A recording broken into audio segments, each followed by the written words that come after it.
Welcome back to the program. We are joined today by Jeffrey Sachs to discuss whether or not a war with Iran is imminent.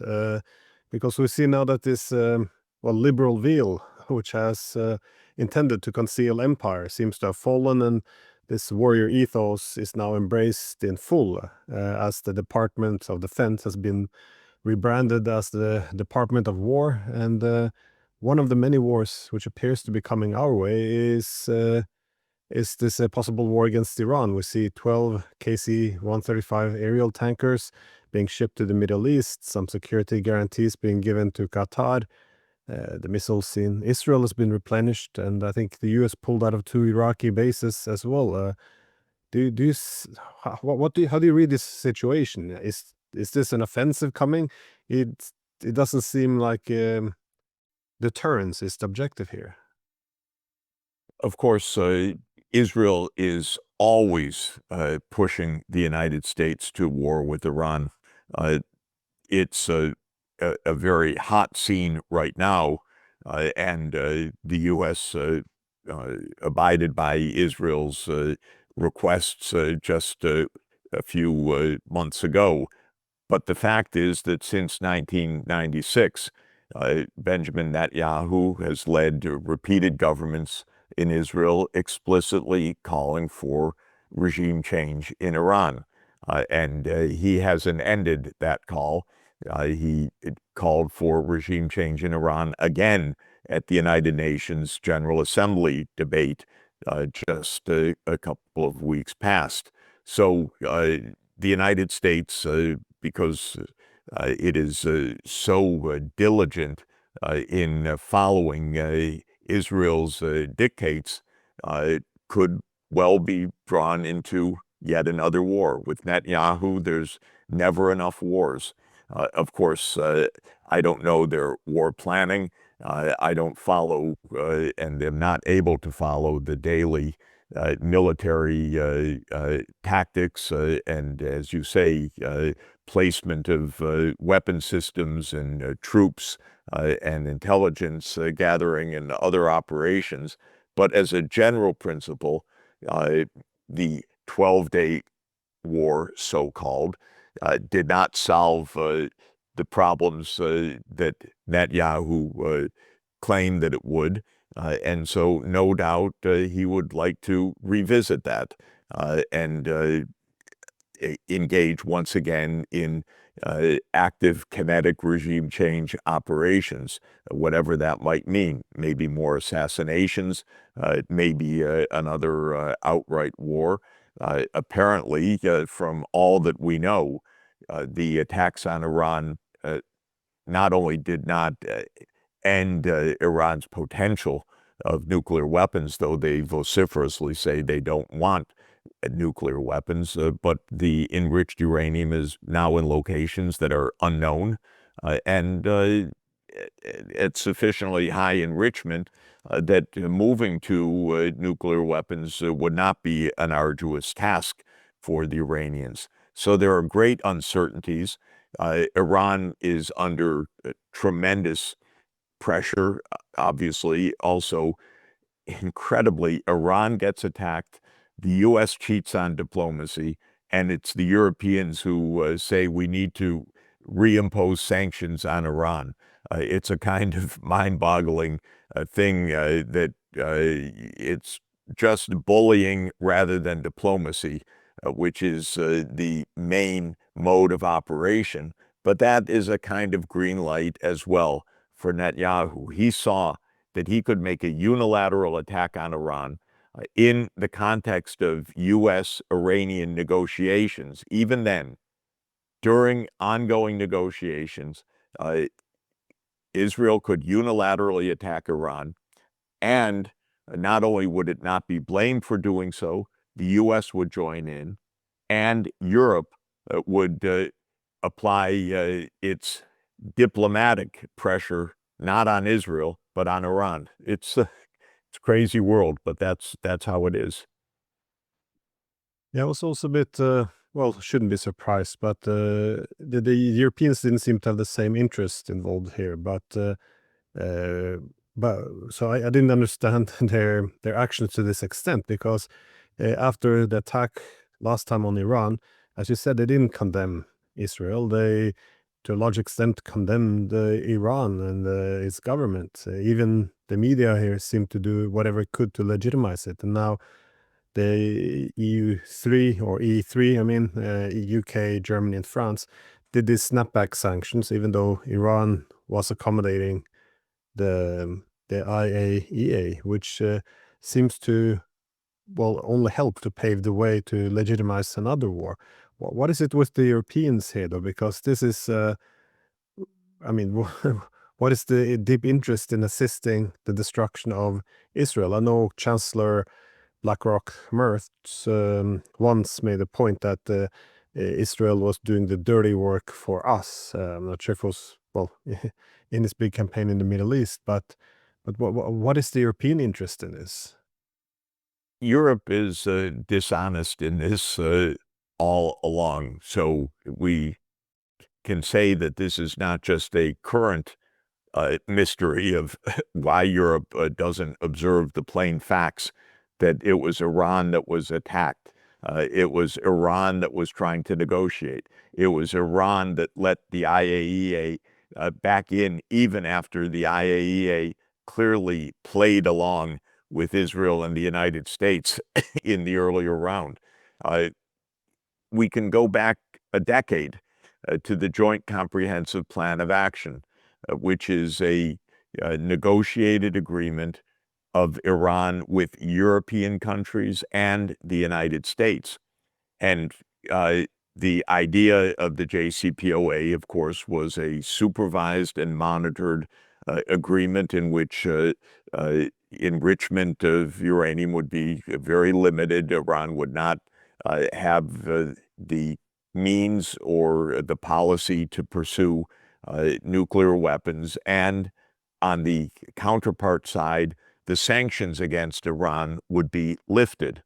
This was diplomacy. It worked. It reached an agreement. What happened? Of course, the United States reneged, as always. So the United States, under the pressure of the Israel lobby, reneged on the JCPOA. The Senate wouldn't support it, and especially when Trump came into office on January 20th, 2017, he basically ripped it up. What did the Europeans do?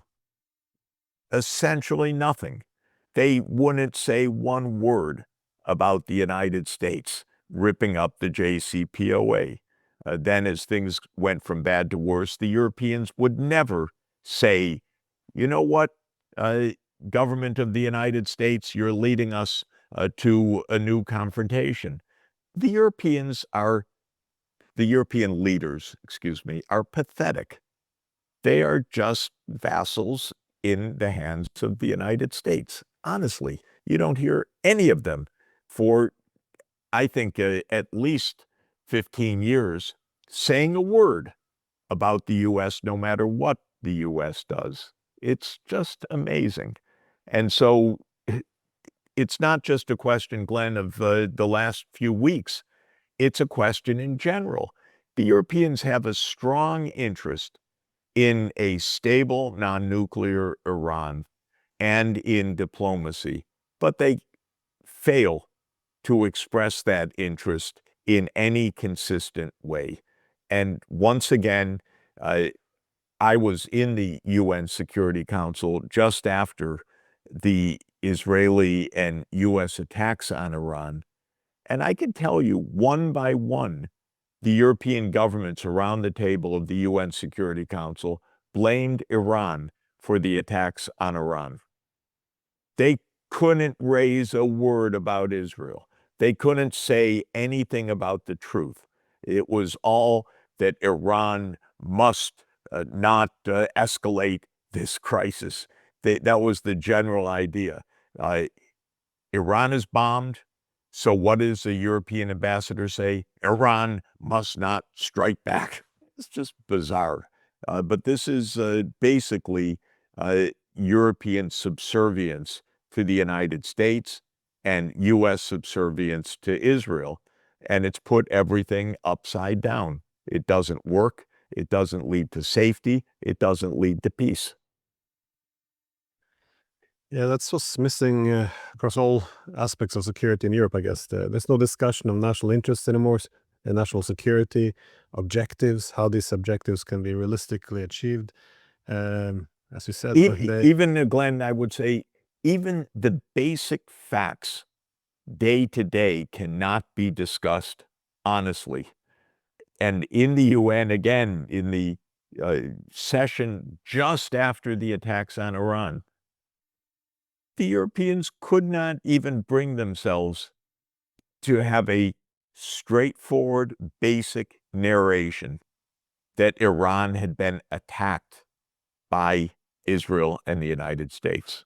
Well, if you can't even start with the most basic point, how can you reason to an outcome? You can't.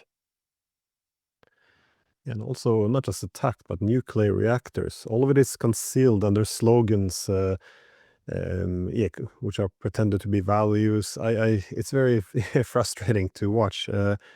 But in terms of the United States objectives, you argue that the U.S. always runs the errands of Israel. But I guess there's two different competing hypotheses. Well, they could both be true, that one of the objective of the U.S. is to restore empire. That is, the U.S. is quite hostile to the multipolar world, which has asserted itself. I guess Iran would be an easy target as opposed to Russia or China.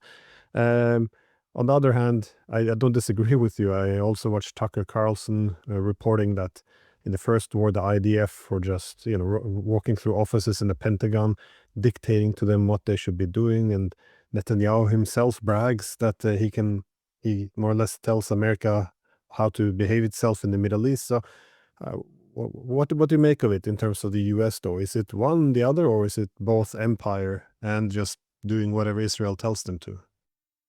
I think that when it comes to this region of the Eastern Mediterranean and West Asia, it really is Israel policy. It is not U.S. Imperial policy or interest, because the U.S. could have a lot more influence. It could be doing a lot more constructive business. It could be finding a much greater advantage for the U.S. If it were not pursuing Israel's wars. And I subscribe to the view that Netanyahu has been the main cheerleader for all of these wars.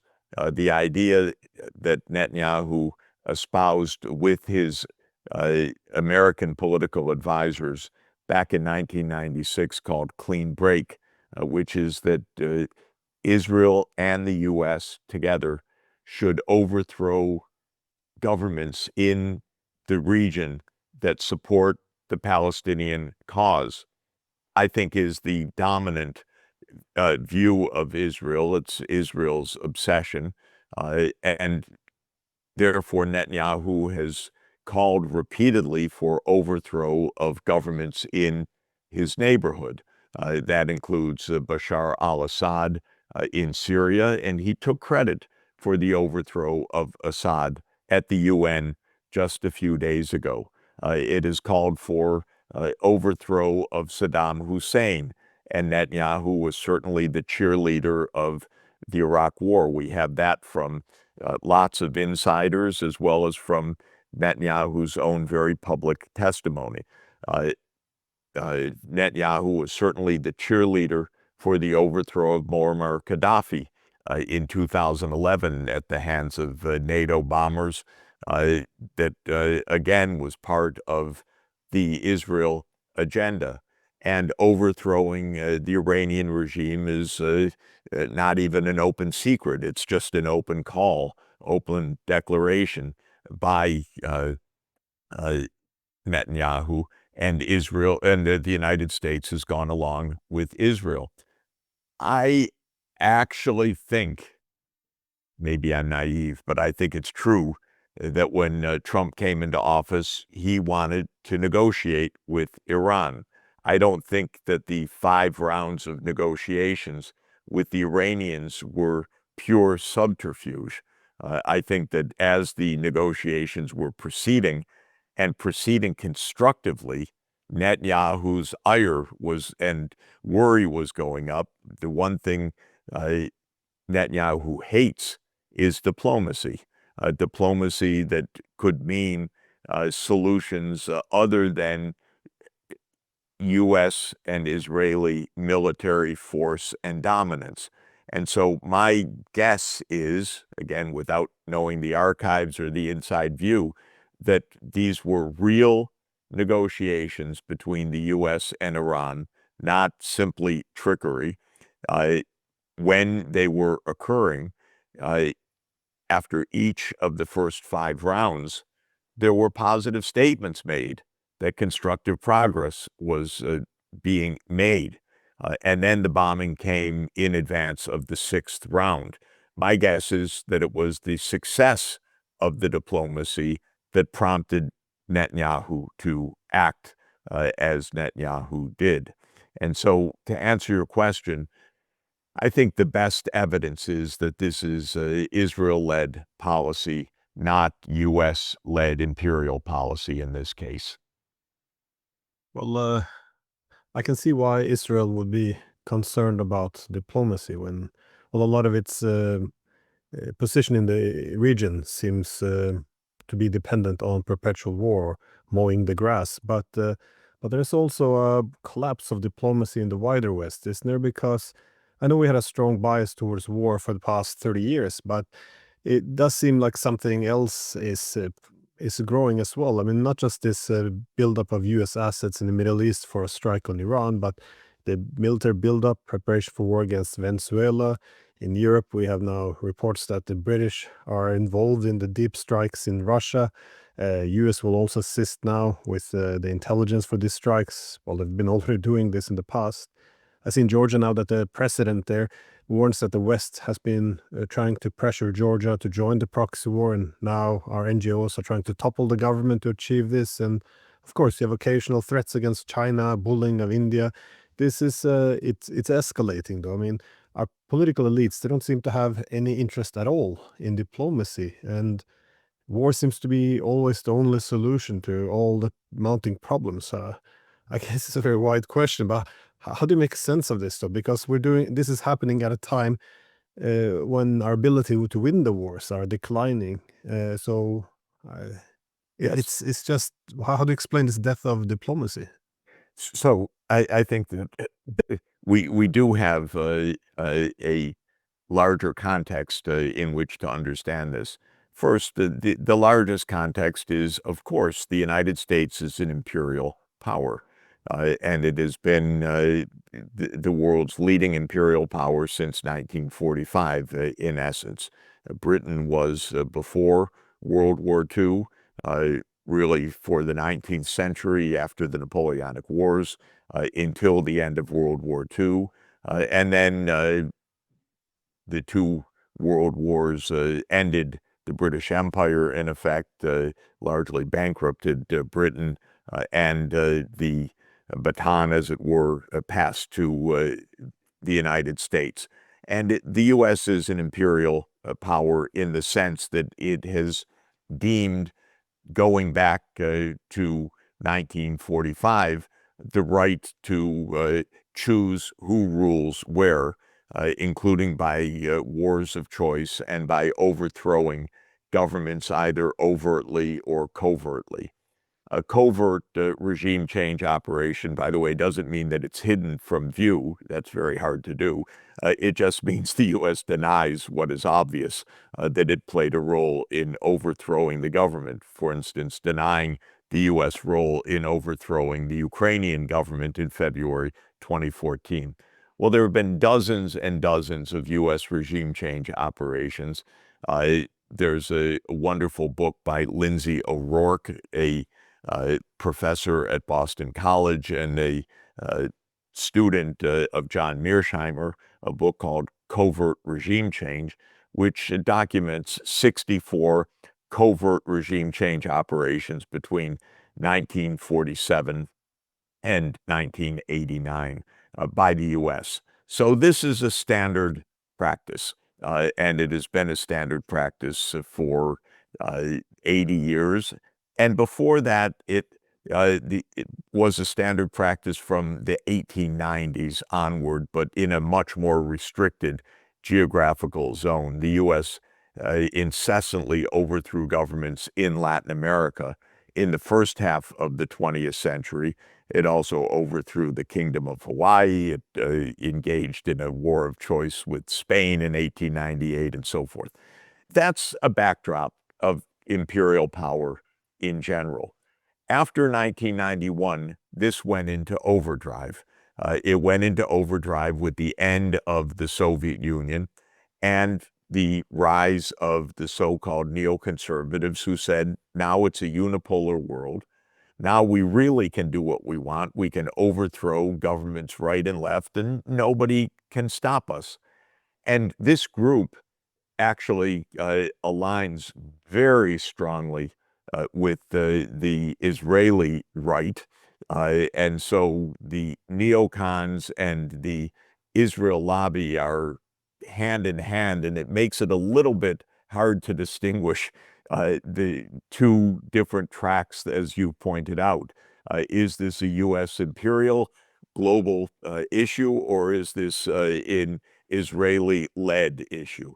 But I would say when it comes to a radius of a couple thousand kilometers, perhaps, from Israel, meaning into the Horn of Africa, into North Africa with Libya, into Western Asia, to Tehran, into the Gulf region, that's mainly seconded to Israel. You lead, you tell us which wars, we'll join you. If it's vis-a-vis China or vis-a-vis Latin America, Israel doesn't call the shots, obviously, but within its own region, the U.S. Has mainly handed over the prerogatives to Israel. With the arrogance of the 1990s, with the rise of the neocons, with people like Paul Wolfowitz, who was both a hardline neocon for U.S. empire, but an ardent pro-Zionist for Bibi Netanyahu's wars. You had a merger of the two and a view that these are low-cost wars. After all, it was Wesley Clark who was told at the Pentagon in 2001, we have 7 wars coming up, and it's going to be 7 wars in 5 years. It's been 24 years. The wars are still continuing because these wars don't go the way these generals think they're going to go. They're very naive about this. But that list of the 7 wars in Sudan, Somalia, Libya, Lebanon, Iraq, Syria, Iran, it's the same list. We keep fighting them, and we're not over this yet. It becomes more and more reckless as the world becomes truly multipolar. So this was always crazy arrogance. American imperialism has been built on arrogance, and the arrogance has led to blunder after blunder, disaster after disaster. And J. William Fulbright, the chairman of the U.S. Senate Foreign Relations Committee in the 1960s, wrote a wonderful book called The Arrogance of Power, where he said this arrogance gets us into trouble one place after another in the 1960s in Vietnam, today all over the Middle East. But that arrogance went into hyper arrogance after the fall of the Soviet Union. But now it's especially bizarre with the clear reality of a multipolar world that we have today, with Russia and China obviously being great powers, obviously not being pushovers to the U.S., but it is the idea that they're pushovers that lead to the disasters like the Ukraine war. Well, I guess one of the luxury of the unipolar order was that every country we were going to destroy could be isolated. So if it's Yugoslavia, Afghanistan, Iraq, Syria, Libya, and of course it was full narrative control. But as we suggested before, 4 months ago, we obliterated forever the Iranian nuclear capabilities, and now we have to do it again. So anyways, my point is that narrative isn't under control, and also we can't control all the countries or all the variables. And indeed, we have exhausted ourselves as well. I guess just my last short question is... And by the way, this narrative control is very interesting because they have a lot of narrative control over the main platforms. And when a platform escapes from their control, like TikTok did, because of its Chinese ownership, they go into overdrive to own it. So an ardent Zionist billionaire, Larry Ellison, is now aiming to take over TikTok to try to reassert narrative control. So that's a lot of work too. A lot of effort goes into that. No, this is all gone, and this is linked to what you mentioned, that the world is now multipolar. We can't control all the variables. We can't isolate one incident. But this is why, now that Iran is arming itself, we see support coming in, or even from countries like Pakistan. But we don't know how the Chinese or Russians will react, or how our own economies or political stability will fare as we enter what is going to be then a catastrophic war. So how do you assess how the rest of the world will act? Because in the past it didn't matter, but now it will matter. Clearly, the rest of the world, with the major leadership of China, but not only China, Russia, India, Brazil, the major BRICS countries, they see a different future for the world. They see a true multipolar world. They want actually a multilateral world, meaning a world that behaves according to principles and peace. China's not out there making wars all over the world. It's saying, stop this. We want stability. We want to be able to address economic, social, environmental, and other challenges. And so that's a formidable part of the world. It's definitely the majority of people in the world, in a vast majority of countries in the world. The U.S. Is flailing around right now. It's seeing the power diminish. It's therefore bluffing, blustering, boasting, threatening. But this is the behavior of a bully that sees the weakness, not of a confident nation. And I think it's interesting to say that our government doesn't even function now. It's literally half closed down because there's no budget. And the budget is hemorrhaging red ink, and the debt is 100% of GDP. So there's a lot to do on the home front. And what is Trump doing on the home front? He's deploying troops to American cities. This is not a healthy situation at all. And that is the underlying truth. The wars need to stop, and we need to heal ourselves in the United States, and to give space for other countries to undertake their own peaceful development. Yeah, my great hope of Trump during the election was that he would be the one to try to, yes, save the republic by walking away from empire. But I think my hopes were misplaced. Anyways, Professor Jeffrey Sachs, thank you so much for your time. I know you have a very busy day there in Rome, so I appreciate taking the time to speak with us. Absolutely great to be with you, Glenn. See you soon.